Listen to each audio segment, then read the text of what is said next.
Dear students, आज के इस वीडियो में मैं क्लास 9th के स्टूडेंट्स के लिए बायोलॉजी के फर्स्ट चैप्टर जीवन की मौलिक इकाई अर्थात फंडामेंटल यूनिट ऑफ लाइफ से आज परासरण और विसरण क्रिया के बारे में स्पष्ट कर रहा हूँ। प्यारे बच्चों, परासरण क्या होता है? परासरण को इंग्लिश में कहते हैं ऑस्मोसिस। अर्ध पारगम झिल्ली से, झिल्ली में मेम्ब्रेन कला से होने वाला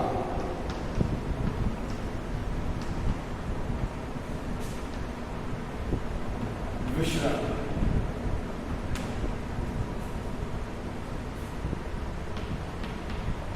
परासरण कहलाता है।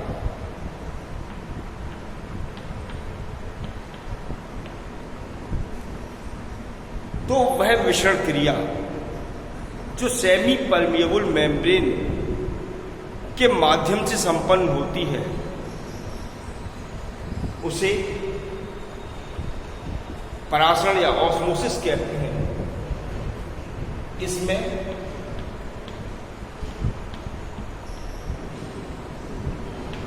कम सांद्रता वाले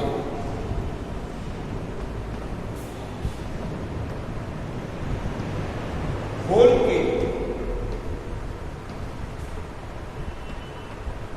अणु या आयन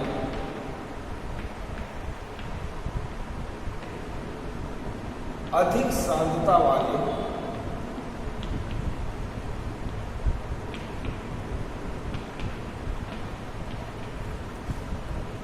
घोल की ओर गति करते हैं।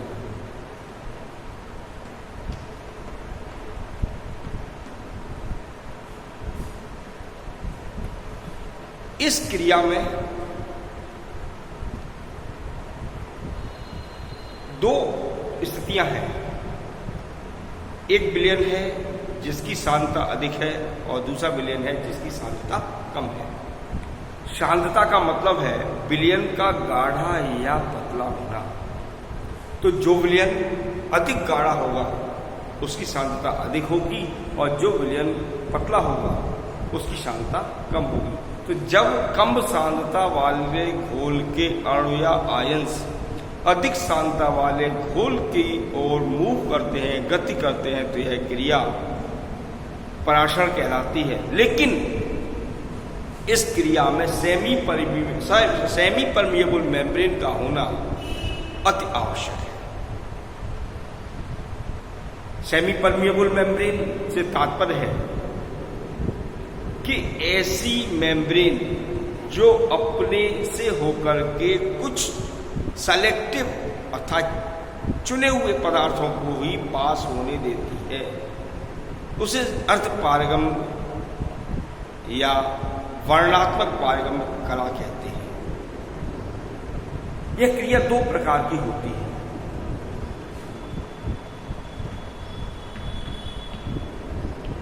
नंबर 1 अंतःपरासरण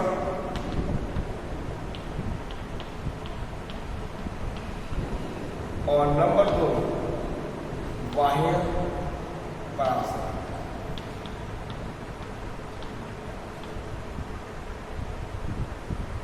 अंतःपरासरण को एंडोऑस्मोसिस कहते हैं और बाह्य परासरण को एक्सोऑस्मोसिस कहते हैं। जब परासरण की क्रिया बाहर से अंदर की ओर होती है तो इसे अंतःपरासरण कहेंगे, और जब परासरण की क्रिया अंदर से बाहर की ओर होती है तो उसे बाह्य परासरण कहेंगे। एक मैं एग्जाम्पल दे रहा हूं आपके लिए। सबसे पहले अंतःपरासरण का मान लीजिए कि हमने किशमिश को पानी में रख दिया। तो डियर स्टूडेंट्स, किशमिश को पानी में रखा गया है। चूंकि किशमिश के अंदर जो शुगर सॉल्यूशन भरा हुआ है, शर्करा का घोल भरा हुआ है, वह गाढ़ा है। अपेक्षाकृत पानी के, तो किशमिश के अंदर भरे हुए शर्करा के विलयन की सांद्रता अधिक होगी, जबकि किशमिश के बाहर जो पानी है उसकी सांद्रता कम है। और किशमिश की जो दीवार है, वॉल है, वो एक अर्ध पारगम्य कला का कार्य करती है। तो कम सांद्रता वाले घोल के अणु अर्थात जल के अणु किशमिश की दीवार को क्रॉस करते हुए, किशमिश की बॉल को क्रॉस करते हुए, पार करते हुए किशमिश के अंदर भरे हुए शर्करा के गाढ़े घोल की ओर गति करते हैं। तो इस क्रिया को अंतःपराशर की क्रिया कहेंगे। मैंने अभी आपको उदाहरण दिया कि किशमिश को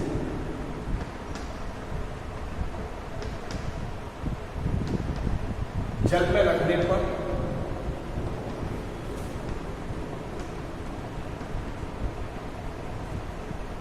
किशमिश का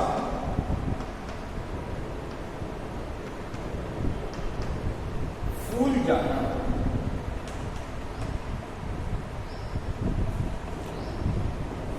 अब मैं एग्जाम्पल ले रहा हूं बाह्य पराशर का। मान लीजिए कि अंगूर को यदि हम शर्करा के गाढ़े घोल अर्थात चाशनी में रख दें या नमक में रख दें, स्टूडेंट्स, अंगूर के अंदर जो द्रव भरा हुआ है अपेक्षाकृत अंगूर के बाहर उपस्थित पदार्थ के, जैसे कि अंगूर को हमने नमक में रखा है, नमक के गाढ़े घोल में रखा है, तो नमक के गाढ़े घोल की सांद्रता ज्यादा है अपेक्षाकृत अंगूर के अंदर उपस्थित द्रव के।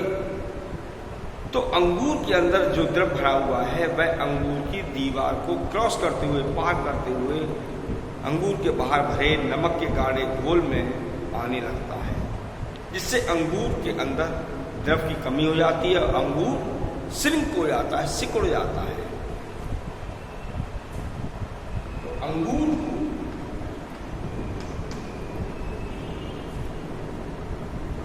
नमक या चीनी के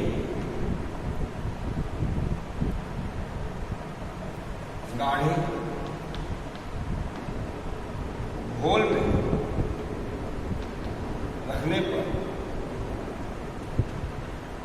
अंगूर का सिकुड़ना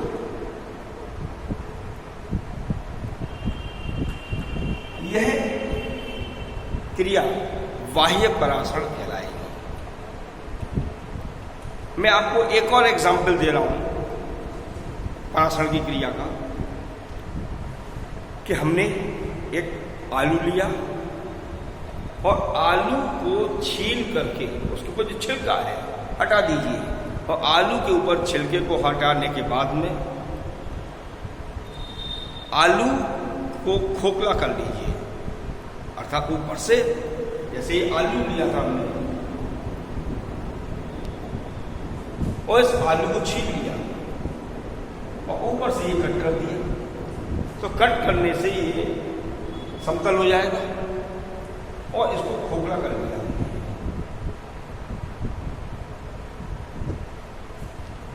इसको खोखला करने के बाद में हमने एक बीकर लिया और उस बीकर में इस आलू को रखा। बीकर के अंदर हमने चीनी का गाढ़ा घोल भर दिया।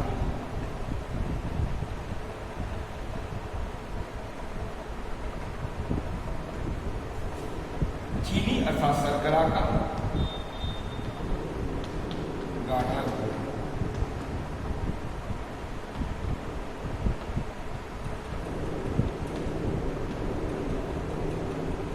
और इसके अंदर हमने कुछ पानी भर दिया, थोड़ा सा,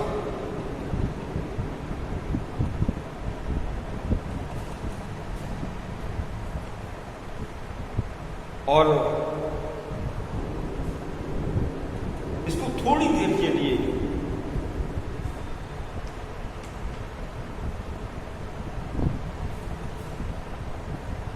यथास्थिति में छोड़ दिया। कुछ देर बाद यदि हम अवलोकन करें तो अवलोकन के दौरान ये देखते हैं कि जो इसमें पानी भरा हुआ था आलू के खोखले भाग के अंदर, उसका लेवल अर्थात स्तर गिर जाता है। क्यों? क्योंकि इसके बाहर जो द्रव भरा हुआ है ये गाढ़ा है, और जो द्रव गाढ़ा है इसकी सांद्रता अधिक है, और आलू के खोखले भाग के अंदर जो पानी है इसकी सांद्रता कम है। तो कम सांद्रता वाले घोल के अणु अधिक सांद्रता वाले घोल की ओर मूव कर रहे हैं अर्थात गति कर रहे हैं। यह स्थिति पराशरण की क्रिया को प्रदर्शित करती है। प्यारे बच्चों, ये मैंने आपको पराशरण की क्रिया के बारे में जानकारी दी। अब आपको मैं विसरण की क्रिया के बारे में जानकारी दे रहा हूं। विसरण क्या होता है?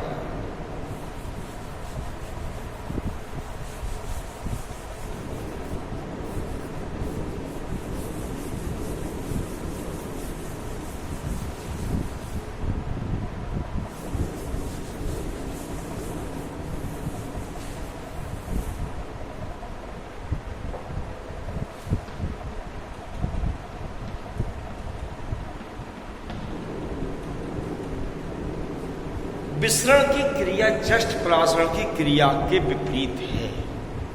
जैसे कि वह क्रिया जिसमें अधिक सांद्रता वाले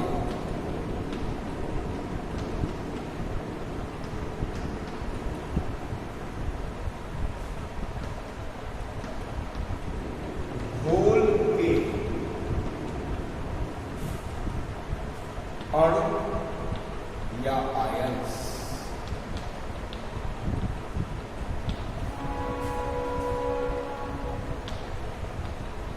कम सांद्रता वाले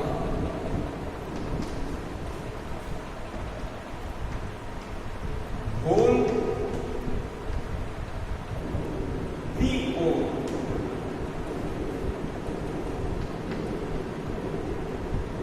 गति करते हैं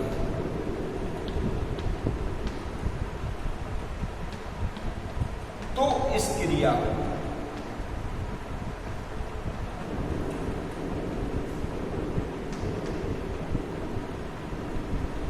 विसरण क्रिया